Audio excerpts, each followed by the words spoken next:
All welcome to day 81 of my 90 days weight loss challenge. నేను follow అయ్యేదైతే intermediate fasting. First time నా video కనుక ఎవరైనా చూసినట్లయితే నా డే 1 నుంచి అయితే షార్ట్స్ అన్నీ చూడండి, సో దట్ మీకు నేనేం ఫాలో అవుతున్నాను అనేది క్లియర్గా అర్థమవుతుంది అనమాట.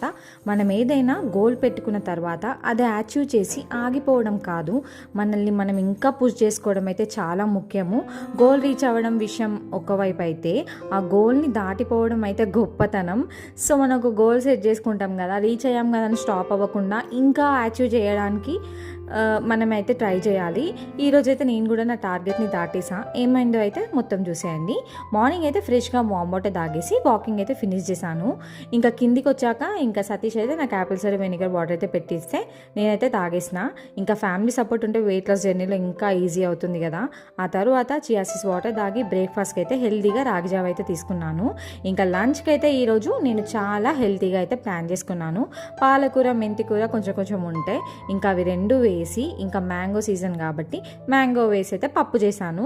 కార్బ్ సోర్స్గా కీన్వా అయితే తీసుకున్నాను. కీన్వాలో ప్రోటీన్ కూడా చాలా ఎక్కువ ఉంటుంది. ఇంకా దీంతో పాటు సలాడ్ అండ్ బాయిల్డ్ ఎగ్ అయితే తీసుకున్నాను. ఫస్ట్ లంచ్ స్టార్ట్ చేసే ముందు ఖచ్చితంగా ఫైబర్తోనే స్టార్ట్ చేయండి.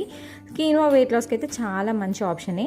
యాక్చువల్లీ ఈరోజు అయితే ఆఫ్టర్నూన్ 3:30 లోపే నా 10K స్టెప్స్ అయితే కంప్లీట్ అయిపోయాయి.